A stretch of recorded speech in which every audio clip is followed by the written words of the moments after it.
La hipófisis, también conocida como la glándula pituitaria, va a ser una estructura anatómica la cual se va a situar, va a estar reposando en la base del cráneo, va a estar dentro de lo que sería la silla túnica.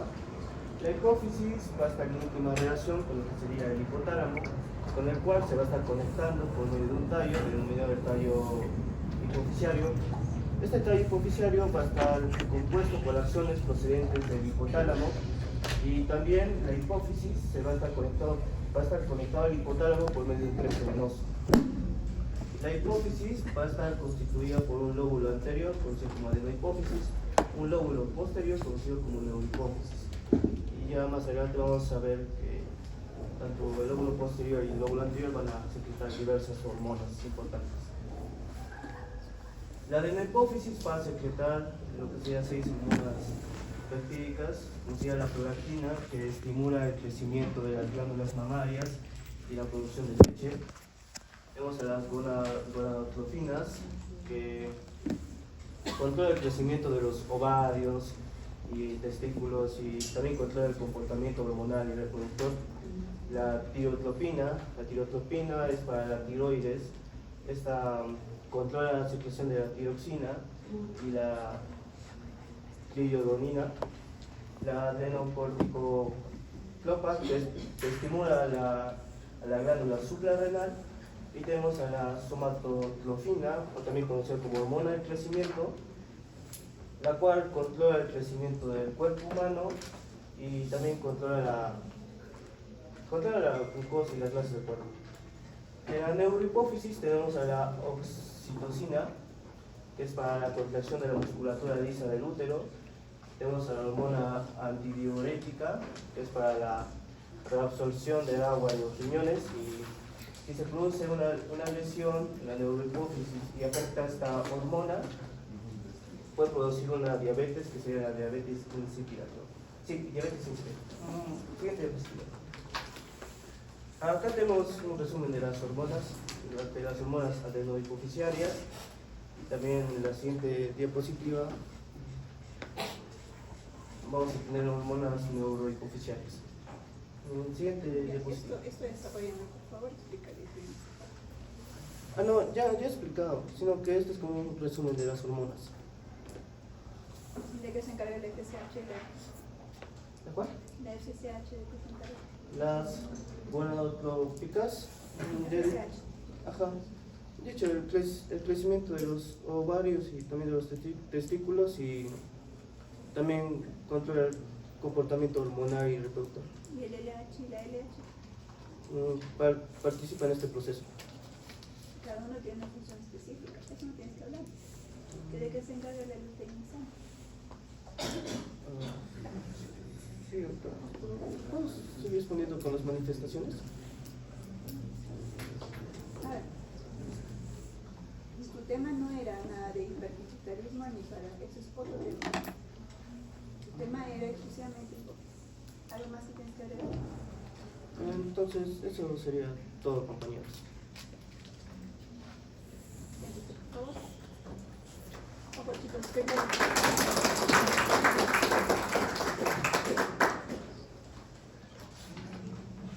Chicos, cuando se les manda los temas, se supone que son temas individuales, son temas específicos, no le van a tocar temas que no les corresponden. Ni siquiera has leído, Fernando, los temas que siguen a continuación. El siguiente tema sí te habla del hiper y del hipoparathiroidismo. Tú no me tienes por qué tocar esos temas. Muy bien. La parte anterior, como bien su compañero les dijo, vamos a ver el día de hoy todo lo que es el sistema endocrino. Parte del sistema endocrino inicia con lo que es la hipófisis, que va a jugar un papel importante, y por encima de ella tenemos al hipotálamo. Entonces todo lo que es sistema nervioso va a jugar un papel en lo que es el feedback positivo y negativo, es decir, estimula. Frente a la necesidad que tenga un órgano diana específico, el hipotálamo estimula a mi hipófisis, sobre todo a la parte anterior, para que ésta pueda secretar ciertas hormonas y de acuerdo a eso mi órgano diana empiece a funcionar.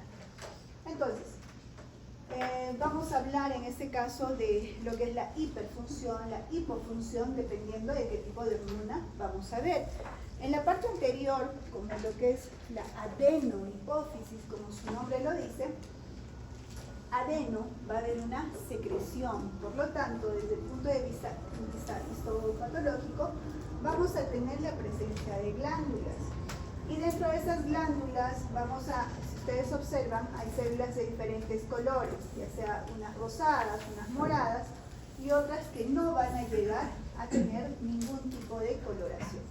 Entonces ahí vamos a tener a las basófilas, aquellas que se van a teñir de cierta coloración morada, acidófilas cuando son un poco más rosadas, y las cromófobas, aquellas que no se tiñen con ninguna coloración. Entonces, dependiendo si la célula va a secretar FSH o LH, van a leer ustedes cuáles son basófilas, cuáles son acidófilas. ¿Ok? Eso es adeno, y eso es lo que yo encuentro, glándulas. En tanto, en la parte posterior se le llama neurohipófisis. Perdón. Y lo que yo voy a tener van a ser los axones de las neuronas hipotalámicas. ¿Okay? Entonces, histológicamente, yo sí puedo diferenciar la parte anterior con el adeno y la parte posterior con lo que son los axones, estas células fusocelulares que ustedes están viendo. ¿Por qué quiero que recuerden cómo se ve una imagen así? Porque cuando su compañero exponga lo que es un adenoma, seguro nos va a mostrar imágenes de cómo se observan estas células cuando empiezan a proliferar. Y eso se llama adeno. ¿Listo? Muy bien. Es más, si yo quisiera saber qué secreta cada célula, yo le realizo una determinada coloración, por ejemplo, esto es para la GH, es decir, para las hormonas del crecimiento, y justo las células que van a secretar la hormona GH se colorean de marrón, ¿no?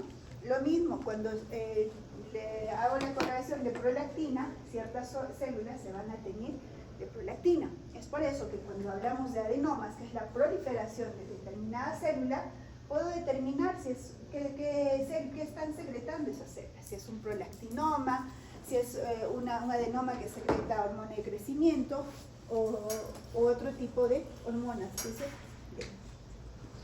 ¿Listo? Entonces, cada hormona, en este caso, de la parte anterior, la GH, como ya saben, estimula lo que es el crecimiento, la ACTH, lo que son las glándulas suprarrenales, a nivel de la tiroides tenemos a la TSH, y a nivel de lo que son las gónadas, ya sean ovarios o testículos, la FSH y la LH. Recuerden que una es folículo estimulante y la otra es luteinizante, ¿no? Tienen diferentes funciones. En el caso de lo que es la mama, se estimula por lo que es la prolactina para la producción de la leche. En cambio, la parte posterior, vamos a tener a la hormona antidiurética, que en este caso me va a ayudar a lo que es el control del agua y el sodio, y la oxitocina, que en este caso se encarga de contraer. Entonces, a nivel del útero, durante lo que es el parto, va a ayudar a que las fibras musculares se contraigan, y cuando tenemos la mama que está en una lactante, la oxitocina va a ayudar a que las células mioepiteliales se contraigan y pueda salir leche. Entonces, la prolactina estimula la producción de la leche y la oxitocina estimula las células mioepiteliales para la eyección de la leche. ¿Ok? Entonces, son diferentes. Entonces, eso es la parte introductoria de lo que es la hipófisis. Entonces, ahora vamos a ver qué pasa cuando cada hormona empieza a secretarse, si es que en mayor cantidad o cuando hay un hipofuncionamiento. ¿Listo? Entonces pedimos a su compañero que sigue. ¿Quién es? Yadira. Ok, Yadira. ¿Cuál es tu exposición?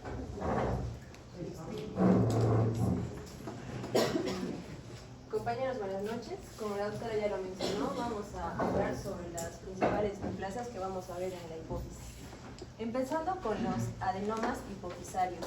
Estos suelen provocar un hiperpituitarismo, que va a ser una secreción excesiva de una o más hormonas a nivel de la hipófisis.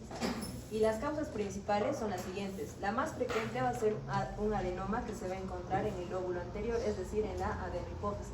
Pero también puede ser provocado por otro tipo de neoplasias o alteraciones, como la hiperplasia y carcinomas de la hipófisis anterior, también por la secreción de hormonas, por tumores fuera de la hipófisis o por algunos trastornos hipotalámicos. Los adenomas hipofisiarios van a tener ciertas características. Por ejemplo, estos adenomas van a adquirir ciertas denominaciones de acuerdo a qué hormonas van a producir. Por ejemplo, si la neoplasia va a afectar a las células lactotrópicas, que van a secretar la hormona prolactina, se va a denominar un adenoma lactótropo. Otro ejemplo podría ser que si la neoplasia afecta a las células somatótropas, que van a secretar la hormona de crecimiento, al adenoma se denomina como adenoma somatótropo. Y así podemos mencionar más ejemplos. Ahora, también los adenomas hipofisiarios van a tener otra clasificación, que son funcionales, no funcionales y docilentes. Se denominan funcionales si es que estos adenomas van a poder producir hormonas y van a tener manifestaciones clínicas. Y son no funcionales si es que no producen hormonas, y son silentes si es que producen hormonas, pero solo van a ser visibles a nivel tisular a través de una demostración inmunohistoquímica. Y como su nombre lo dice, va a ser silente porque no va a tener manifestaciones clínicas. Ahora, los funcionales y los silentes, al secretar hormonas, se dice que están compuestos por un único tipo celular normalmente. Entonces, al ser un único tipo celular, también van a producir un único tipo de hormonas. Pero van a existir ciertas excepciones donde los adenomas pueden secretar hasta 2 hormonas diferentes. Y el caso más común es aquel adenoma que va a secretar tanto la hormona de crecimiento junto a la hormona prolactina. Pero también tenemos otra excepción donde los adenomas pueden secretar muchas más hormonas, pero estos son raros. Ahora, también se puede clasificar los adenomas de acuerdo a su diámetro. Van a ser microadenomas si es que van a tener menos de 1 centímetro de diámetro, y van a ser macroadenomas con mayor a 1 centímetro de diámetro. Ahora, respecto a los macroadenomas, podemos mencionar un ejemplo que son aquellos adenomas no funcionales, es decir, que no van a secretar hormonas, y cuando se encuentran en una etapa avanzada, tienden a comprimir y van a destruir el parénquima de la adenohipófisis. Entonces, hacen un efecto antagonista, ¿no? Normalmente deberían provocar un hiperpituitarismo, pero esos van a provocar un hipopituitarismo. Ya, respecto a la patogenia, los adenomas hipofisiarios se producen porque existe una mutación en la proteína G, que va a estar constituida por una subunidad alfa codificada por el gen GNAS1. Y al activarse va a producir o va a estimular a su segundo mensajero, que es el AMP cíclico. Y a su vez va a provocar una estimulación de la actividad mitótica. Y esto a su vez puede provocar una interferencia en la actividad GTPasa, que va a aumentar también la actividad mitótica gracias al AMP cíclico. Entonces esto nos da como resultado una proliferación celular descontrolada en los adenomas. Y también se nos menciona que un 5% de los adenomas hipofisiarios van a tener una predisposición hereditaria en los pacientes. Ya. La morfología de los adenomas va a ser muy variada. Por ejemplo, tenemos a los adenomas hipofisiarios normales o habituales. Estos se van a caracterizar porque tienen una lesión bien delimitada y son blandos. Además, pueden estar confinados a la silla turca, donde es su localización habitual. Y esto se va a producir sobre todo si es que el tumor es pequeño. Pero cuanto más avance el tumor, por ejemplo, tenemos a lesiones mayores, cuando el tumor se va a extender hacia la región supracelular, es decir, por encima o superior a los márgenes de la silla turca. Entonces, como va a subir, va a tender a comprimir el quiasma óptico y las estructuras adyacentes. Pero también tenemos adenomas invasivos, que van a estar presentes sobre todo en 30% de los casos. Estos vienen a ser un poco más agresivos, ya que no están encapsulados y pueden infiltrar en el hueso adyacente, tanto en la dura madre como en el cerebro. Aquí podemos ver una imagen que se trata de un adenoma masivo y sobre todo va a ser no funcional, que como mencioné es un macroadenoma. Y entonces ha crecido más allá de los límites de la silla turca, como pueden observar, e incluso ha llegado hasta el cerebro suprayacente. Ahora, también tenemos adenomas grandes que se caracterizan porque presentan focos de hemorragia y necrosis. ¿Y qué podemos ver en la histología o microscópicamente? Vamos a ver que existen células poligonales o uniformes. Estas van a estar dispuestas en sábanas o en cordones, que vamos a ver más adelante.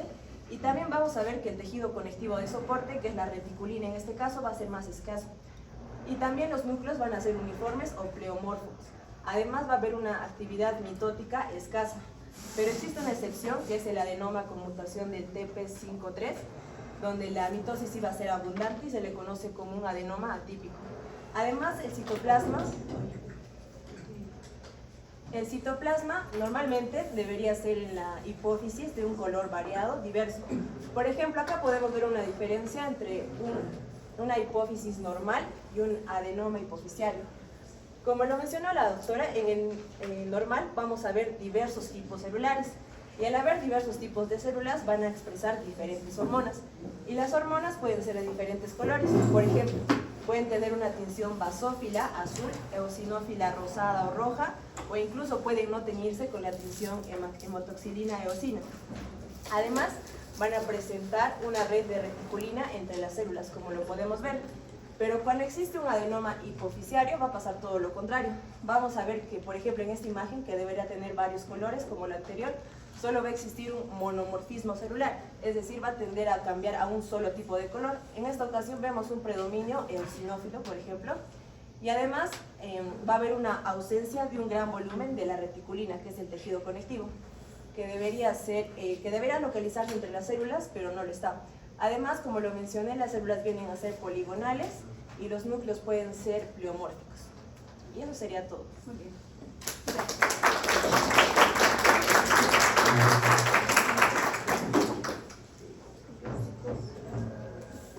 Ok, entonces, en lo que es, me olvidaba de decir, en lo que es el hiperpituitarismo es la función exagerada, que hay una hiperfunción de algún tipo de hormona. Me olvidaba acá, chicas. Cuando vean endocrino, cuando hay falla del órgano diana, a eso se llama, digamos, sistema tiroides, ese es un hipotiroidismo primario. Cuando falla el órgano diana es algo primario. Cuando hay una falla a nivel de lo que es la hipófisis, ese es un grupo secundario. Y cuando hay una falla a nivel del hipotálamo, ese es terciario. Entonces, cuando hagan endocrino, seguro ustedes van a escuchar el hipotiroidismo primario, secundario e incluso terciario. Y eso depende, se evalúan las hormonas, para ver a nivel de dónde viene a ser la falla. Entonces, como muy bien Yadira nos hablaba del adenoma, el adenoma va a ser la proliferación de un determinado grupo de células. Por lo tanto, estas van a empezar a secretar de más cuando son funcionantes, como bien lo clasificó ella, ¿no? Dentro, depende mucho del tamaño, muy bien lo clasificó, y vimos que el adenoma está en la silla turca, ¿no? Encima de lo que es el chiasma óptico. Entonces, si el adenoma empieza a crecer, quienes se van a ver afectados justo va a ser el chiasma óptico. Por lo tanto, su paciente va a tener una hemianopsia bitemporal, es decir, va a dejar de ver los dos lados. Tenemos el cráneo, que es una cavidad que no va a ceder frente a un crecimiento de una masa. Por lo tanto, toda la clínica que tiene su paciente va a ser por hipertensión endocraniana. Va a tener hipertensión endocraniana, va a haber dolores de cabeza, va a haber mareos, visión borrosa, vómitos, etc. ¿Okay? Entonces, la hormona en este caso, dentro de las frecuencias, las que más van a producir, vamos a encontrar lo que es la prolactina, el prolactinoma, pero muy bien, como lo dijo también Yadira, entre lo frecuente que encontramos son los que son mixtos y que puedan secretar los dos, ¿no? Entonces, ahí podemos ver un macroadenoma más de 1 centímetro y la proliferación monomorfa de un grupo de células. Ahí ustedes ya no ven glándulas y no ven colorcitos como veíamos en las primeras imágenes, ¿no? Ya vemos otra cosa. Muy bien, entonces depende mucho también del tamaño, como bien lo dijo, macro mayor de 1 centímetro y micro menor de 1 centímetro. Y dependiendo de lo que empiecen a proliferar o producir, vamos a tener a la hormona del crecimiento, a lo que son las prolactinoma, o bien a una hormona que produce gigantismo o acromegalia, que ahorita vamos a ver la diferencia. Siguiente exposición, por favor, María.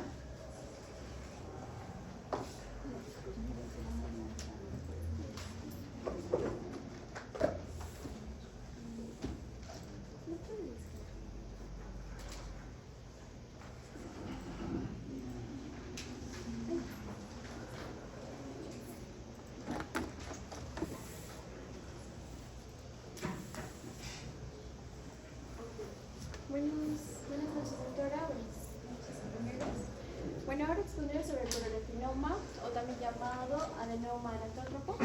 Básicamente va a haber una secreción en lo que es la prolactina y además de que se va a caracterizar por ser el adenoma hipofisiario hiperfuncionante más frecuente, siendo un 30% de los casos. Por otra parte, también va a ser, lo más frecuente va a ser lo benigno, ¿no? Dentro de sus características encontramos que van a haber tamaños, como ya lo he mencionado anteriormente, van a haber microadenomas y también van a haber tumores grandes expansivos con un efecto en masa. Por otra parte, también encontramos que el citoplasma va a ser con prolactina y esto sobre todo va a estar en lo que son las células neoplásicas. Y también, ya lo mencioné, va a haber una secreción de prolactina adecuada. Ahora, incluso esta secreción de prolactina se va a dar en un microadenoma y este microadenoma va a secretar una cantidad suficiente, tanto así, para que provoque síntomas sistémicos, ¿no? Por otra parte, como ya lo hemos mencionado, al secretar lo que es la prolactina se va a dar lo que es una hiperprolactinemia. Esta hiperprolactinemia va a producir tanto efectos directos como efectos indirectos. Dentro de lo que son los efectos directos, se consideran así porque van a tener su efecto en lo que es el tejido mamario, presentándose lo que es la galactorrea. Y que básicamente la galactorrea va a ser la secreción de leche en las mamas, ¿no? Por otra parte, vamos a encontrar los efectos indirectos, los cuales se va a dar sobre todo por una inhibición de la secreción pulsátil de la somatocrinina, ¿no? Y ¿qué va a generar esto básicamente? Va a generar una alteración en la función gonadal, produciéndose así efectos tanto en las mujeres como en los varones, y en las mujeres dándose la anovulación, que va a ser una ausencia de lo que sería la fase de ovulación, la amenorrea, que no va a haber el ciclo menstrual, y esto se va a dar sobre todo en las mujeres, considerándose así un síndrome de amenorrea y galactorrea. También se produce la infertilidad, pero tanto en las mujeres como en los varones, y en los varones se produce lo que es la pérdida de líbido y también la impotencia. Ahora, dentro de lo que es este cuadro clínico, tenemos que mencionar de que la detección se va a dar en estadios tempranos en lo que son las mujeres según la edad fértil, de 20 a 50 años. Sin embargo, se va a dar de forma más tardía en varones y en mujeres ancianas, ¿no? Y esto sobre todo porque el tumor va a ser de gran tamaño y estos síntomas, van a tardar sin llegar, ¿no?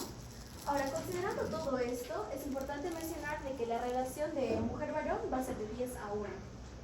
Ahora, también se va a presentar, se va a presentar en lo que son las embarazadas, en un tratamiento con altas dosis de estrógenos, insuficiencia renal, hipotiroidismo, lesiones hipotalámicas, y sobre todo también se va a presentar en una masa la cual va a estar ubicada en un comportamiento supracelular, el cual va a alterar la producción de prolactina, es decir, aumentando y produciendo un efecto tal. Por otra parte, aquí hemos visto unas imágenes microscópicas en donde vamos a encontrar en esta imagen un patrón de positividad paranuclear, o también llamado patrón de tipo Golgi. Y generalmente lo que se vería en una imagen sería que tintorialmente van a ser cromófagos, ya lo he mencionado, va a haber un crecimiento difuso y ya lo dije, va a haber un patrón de tipo Golgi, ¿no? Y en esta otra imagen se puede evidenciar una leche blanca y también globos de grasa, ¿no? Ahora, por lo tanto podemos mencionar de que al haber un aumento de la prolactina, siendo en mujeres de 25 nanogramos por mililitro y en varones de 20 nanogramos por mililitro, además de que esta va a ser secretada por las células galactotropas en la hipófisis anterior, y esta va a ser regulada por la dopamina, y también puede ser regulada por el estrés, por el sueño, por los estrógenos, ¿no? Ya, eso sería todo.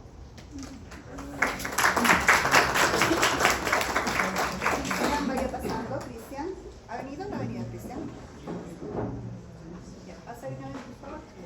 Muy bien, chicos. En lo que es el prolactinoma, es importante, dentro de lo que son los adenomas, viene a ser uno de los que van a encontrar en consulta. Entonces, es frecuente, sí, frecuente. Y como bien su compañera lo comentó María, va a ser en la edad fértil. Entonces, ¿por qué creen que acudirá a consulta a su paciente? ¿Cuáles eran los síntomas? ¿Otro? Amenorrea. Amenorrea. Si bien es cierto, puede haber galactorrea, pero la causa de mayor, la consulta viene, más frecuente viene a ser la amenorrea. Son mujeres de edad fértil que no llegan a menstruar. Entonces, dentro de esos en amenorrea, lo primero que hay que descartar es el embarazo, obviamente edad fértil, y ahí también tienen que sospechar en un probable adenoma de tipo lactótropo, que sí es frecuente.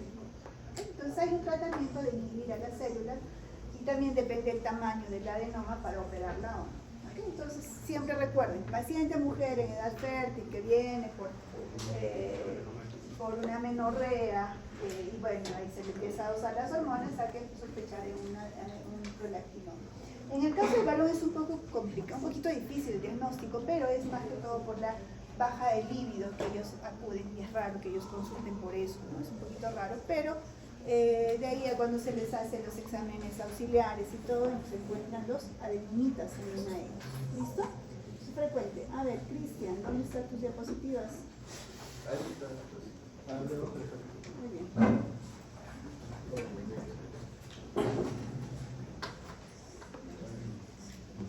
Buenas tardes, compañeros, profesora. Bueno, el día de hoy yo les voy a enseñar sobre el adenoma somatótropo. Bueno, primero, este es un tipo de tumor benigno de la hipófisis y es el segundo tipo más común de adenoma hipoficiario funcionante, que provoca gigantismo en lo que vendría a ser en niños y acromegalia en adultos. Estos tipos de tumores suelen ser bastante grandes al momento del diagnóstico, debido a que sus manifestaciones por el exceso de la hormona de crecimiento son frecuentemente poco llamativas.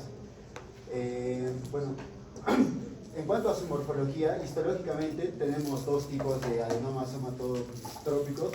Primero, uno con granulación abundante y otro con granulación escasa.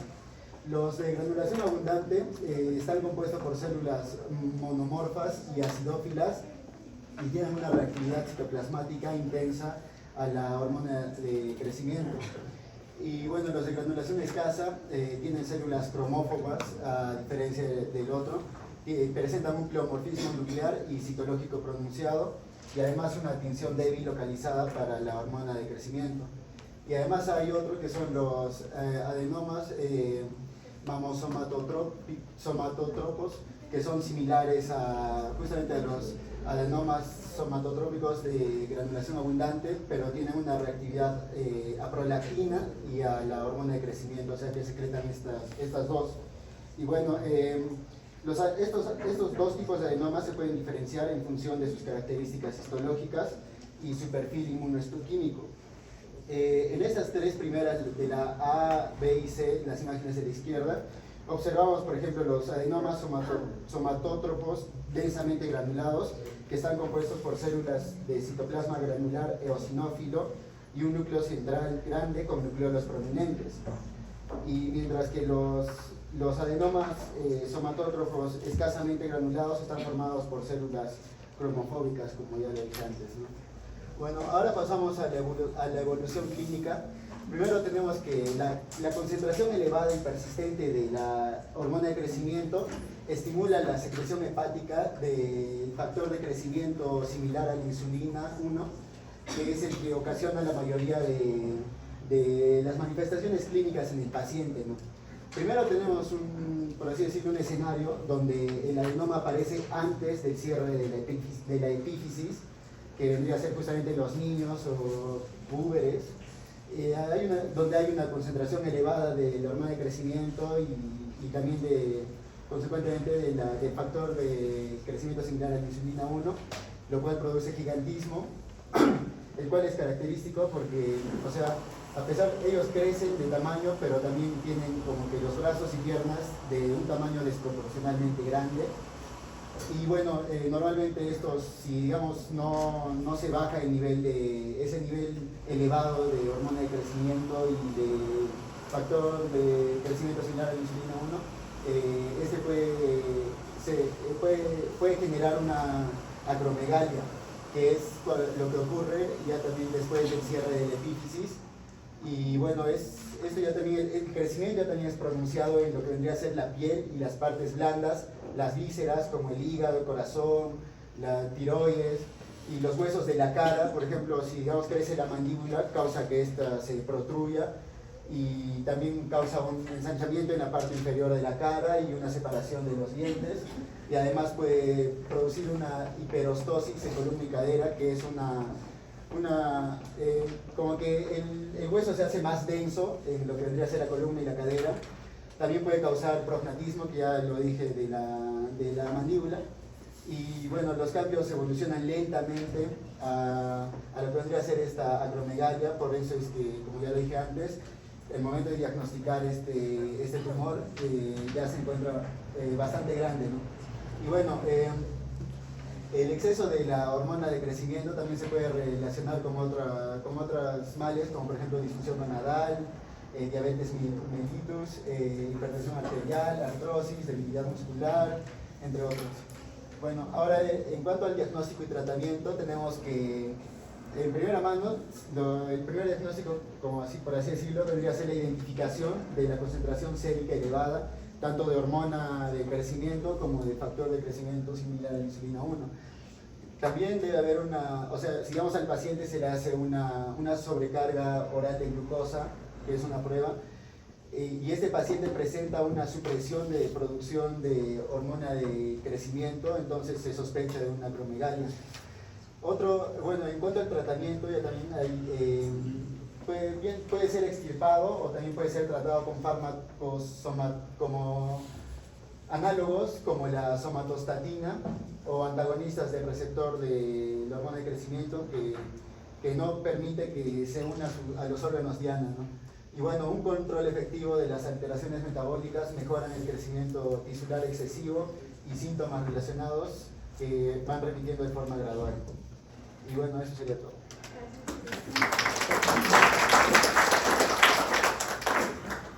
Muy bien, entonces en la parte de hormona que secreta la hormona de crecimiento, como bien su compañero les dijo, depende a qué edad se estimule la producción de GH, ¿no? Entonces ustedes saben que cuando son niñitos, todos ustedes tienen cuando eran niños tenían los cartílagos de crecimiento, todos estaban todavía en las diagnósticos.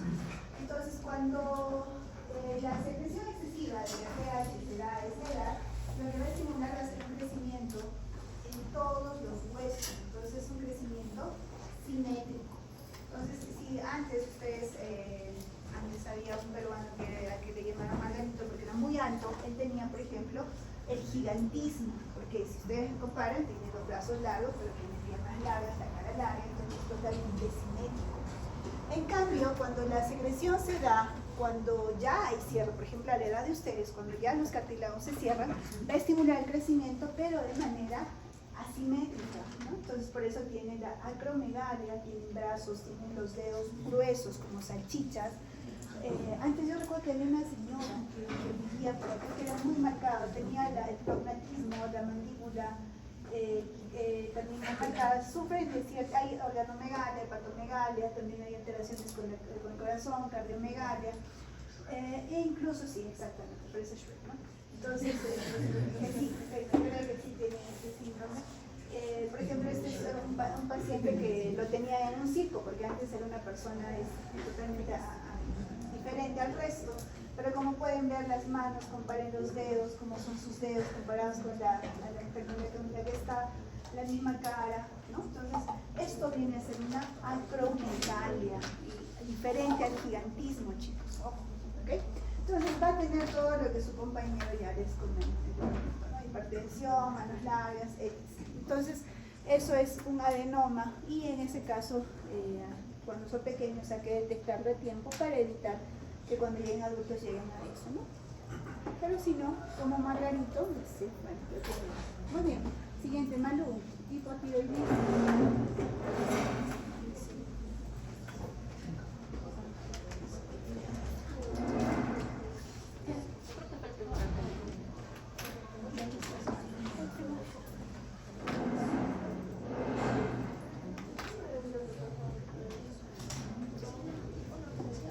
Buenas noches, compañeros. Buenas noches.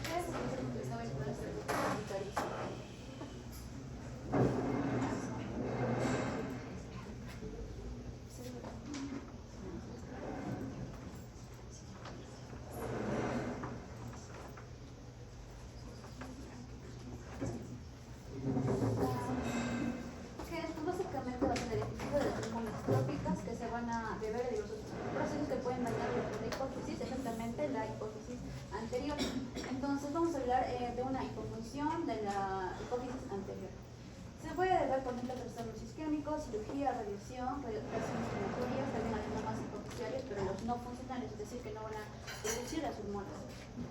Siguiente. También nos menciona que el hipopituitarismo clínicamente significativo va a ser la pérdida o la ausencia del 75% o más del parénquima hipofisiario anterior, o también se le conoce como hipopituitarismo primario.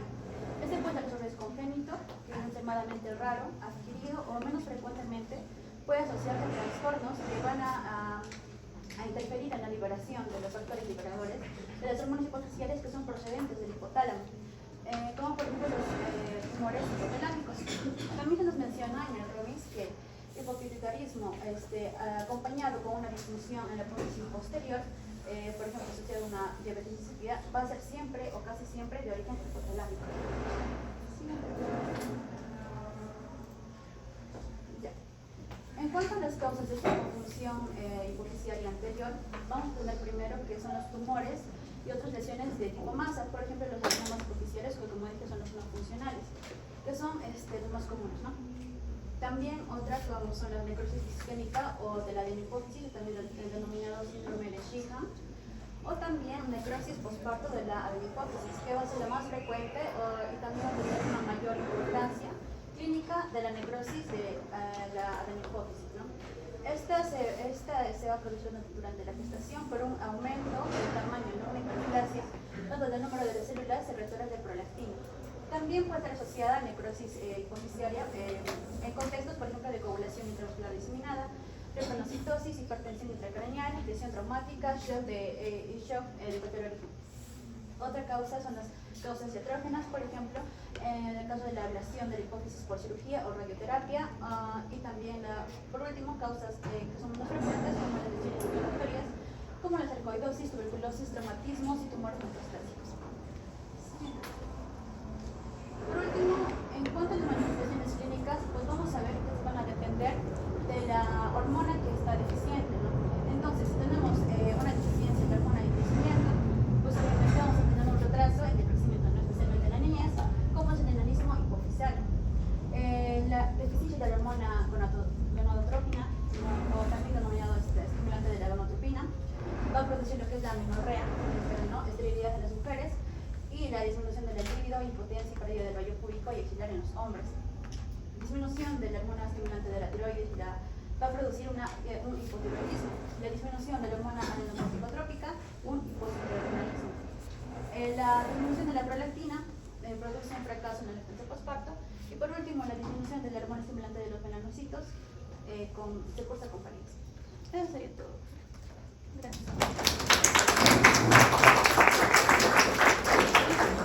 Entonces, recuerda lo que su compañera les dijo, para que haya una hipofunción, por lo menos tiene una pérdida del 75% más o menos de la hipófisis. ¿Okay? Entonces ahí recién tienen un hipopituitarismo. Como ella ya lo comentó, algo frecuente era encontrar lo que es síndrome de Sheehan, que es posisquemia. Antes, la causa de mortalidad materna era los sangrados, ¿no? Las hemorragias posparto, que actualmente ya se maneja.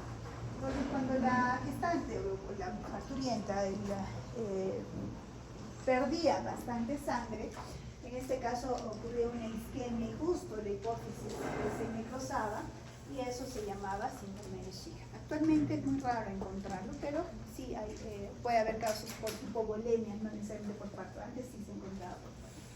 Lo demás puede ser defectos congénitos, las infecciones, la tuberculosis también puede afectar a lo que es la hipófisis también y ocasionar un hipopituitarismo. ¿Ok, chicos? Entonces, estamos hablando hasta ahora de la parte central. Ahora toca, ¿a quién le toca? Seguimos con el tumores, creo que toca, ¿no?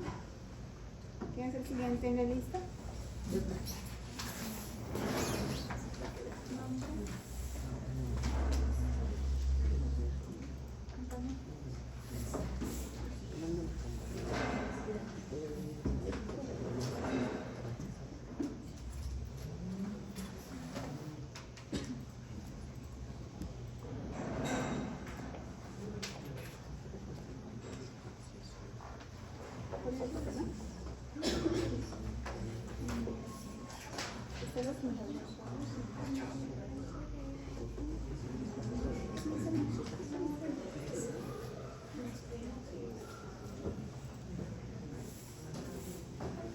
Compañero, doctora, muy buenas noches. En esta oportunidad voy a exponer el tema del craneofaringioma.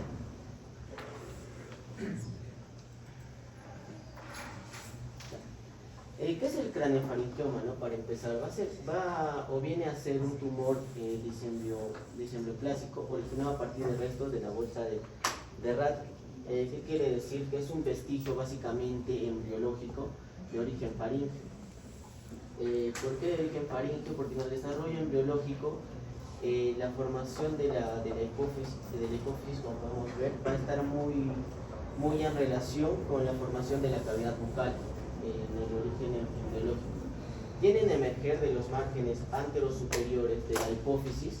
Esto es importante porque de donde emerja va a haber distintas patologías que van a afectar de distinta manera.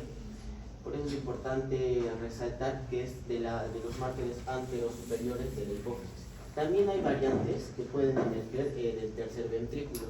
Como bien sabemos, hay una cierta relación entre la hipófisis y el tercer ventrículo, que para ser específico se ubicaría entre los dos tálamos. No va a sufrir ninguna degeneración maligna, pero sí la dificultad de tratamiento puede ocasionar o puede conllevar a varias patologías un poco de consideración.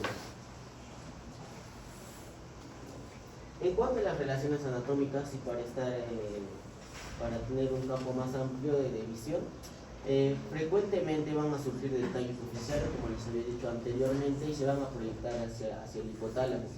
Esta proyección va a ser importante porque tiene que ver mucho con la intervención quirúrgica.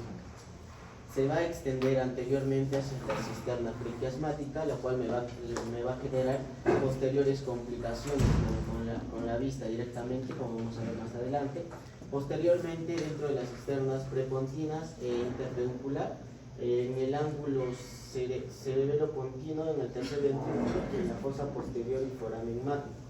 Lateralmente hacia los espacios subtemporales, incluso en cuanto al crecimiento puede llegar hasta la cisura de Silvio, que como ya sabemos anatómicamente se encuentra un poco distante de esta región.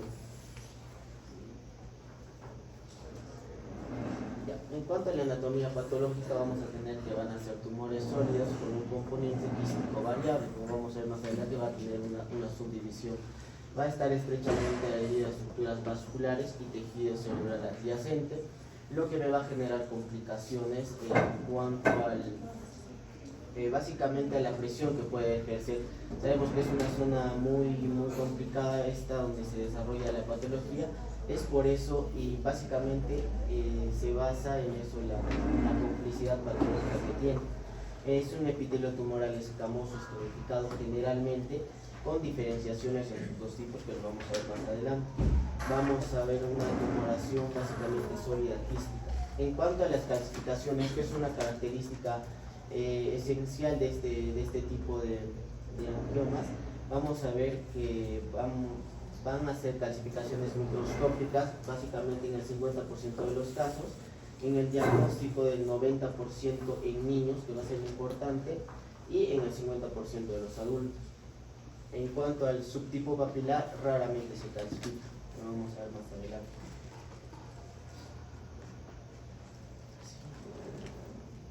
En cuanto a la epidemiología y para orientarnos básicamente a dónde o en qué tipo de pacientes se encuentra más esta patología, vamos a ver que es entre 0.5 y 2 casos por cada 100.000 habitantes al año. El 4% de todos los tumores intracraneales en niños es una de las principales causas de tumores intracraneales en niños. Cabe resaltar que entre el 56% de los tumores celares en niños. ¿Por qué celares? Porque están relacionados básicamente con esa región. Los picos de incidencia básicamente entre niños de 5 a 14 años y en adultos de 65 a 74 años. No existen diferencias en cuanto a género. En cuanto a la clasificación histológica, y es lo que les comentaba, vamos a tener dos tipos principales que van a ser el craniofaringioma adamantinomatoso, que básicamente es el más frecuente en la edad pediátrica, en los niños básicamente, y el craniofaringioma papilar, que se observa principalmente en adultos. Aparte de estos también se han visto casos de craniofaringiomas mixtos, ¿no? Donde se van a mezclar de cierta manera estos dos tipos de tejidos. En cuanto a la etiología, básicamente,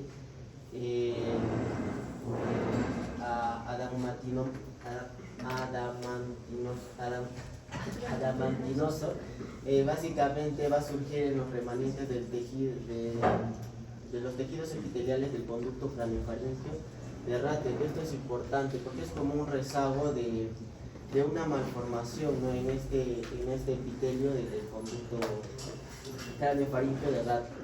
En cuanto al papilar, va a surgir como resultado de la metaplasia de restos de células escamosas epiteliales, que van a ser remanentes del estomodeo, ¿no?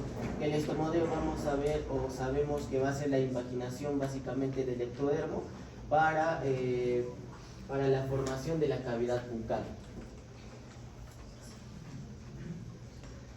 Vamos a ver más diferencias entre estos dos subtipos, que vamos a ver que primero el adamantinomatoso va a ser más frecuente, va a derivar de restos epiteliales, como lo había mencionado, de la cavidad orofaríngea primitiva, va a predominar en niños, básicamente en el 95% de los casos que se presenten en niños, el 95% se van a derivar a este caso específico.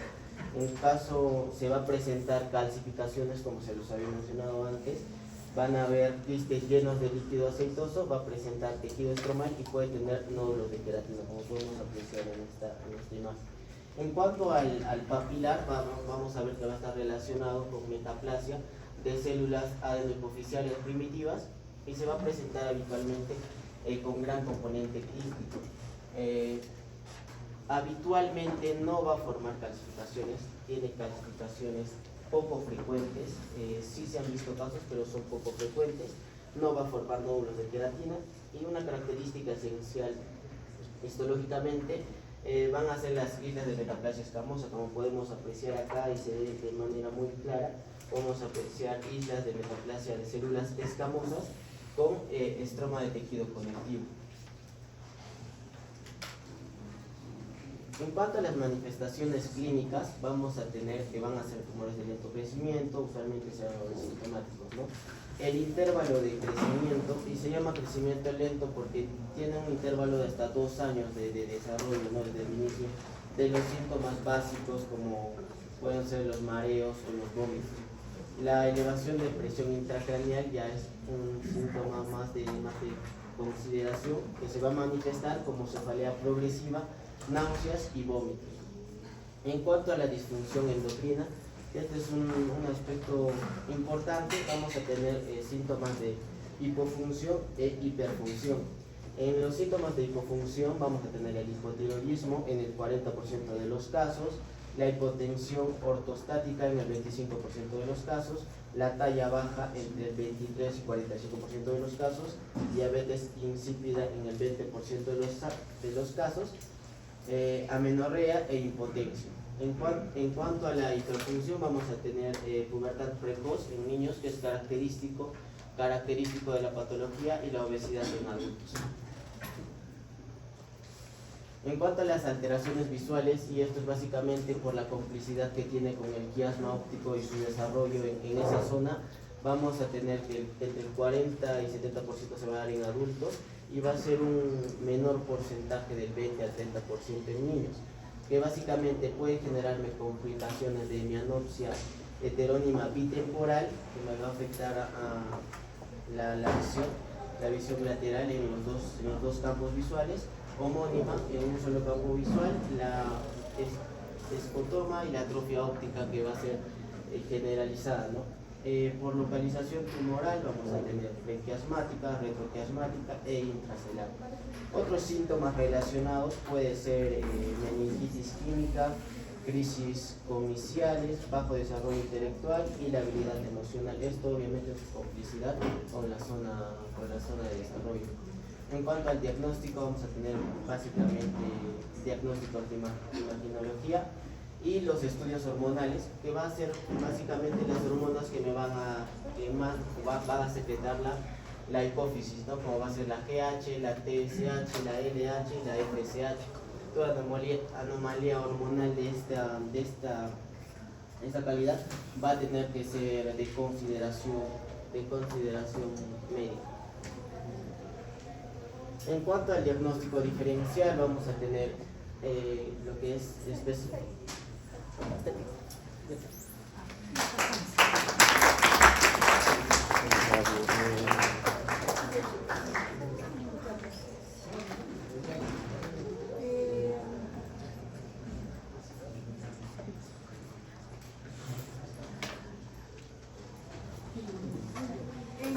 Muy bien, ya su compañero les comentó qué es el craneofaringioma. Recuerden los picos de edades, son dos, el adamantinomatoso y el papilar.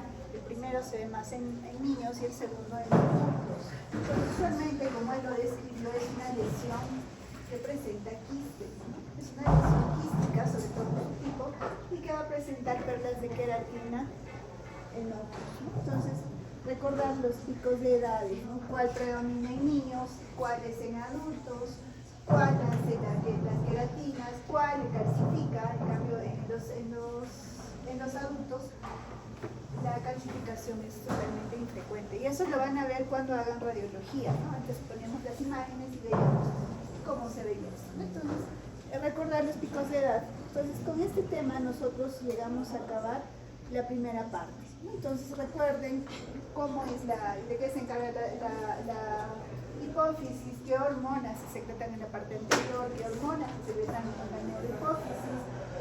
Los tumores, uno de ellos es el adenoma, no son los subtipos, prolactinoma, lo que son las hormonas de crecimiento, que es un gigantismo, que es una acromegalia, ¿no? Y dentro de ellos también cuando hay una hipofunción, que va a ser cuando puede haber un tumor, puede haber alguna isquemia, una infección o algo que afecte más del 75% del parénquima de la hipófisis, va a ocasionar una disminución en la falla en casi todos los órganos diana que se estimulan, ¿no? Entonces eso es importante recordar. Y de ahí otro de los tumores que se puede encontrar son los craneofaringiomas. ¿Ok, chicos? Entonces ese es el resumen de lo que es la hipófisis. Y otro de los órganos glandulares importantes y muy frecuentes que vamos a encontrar en patologías van a ser la tiroides. ¿Okay? Entonces, en tiroides sí nos vamos a demorar un poquito más. El siguiente compañero, por favor, ¿quién expone? ¿Quién es el siguiente?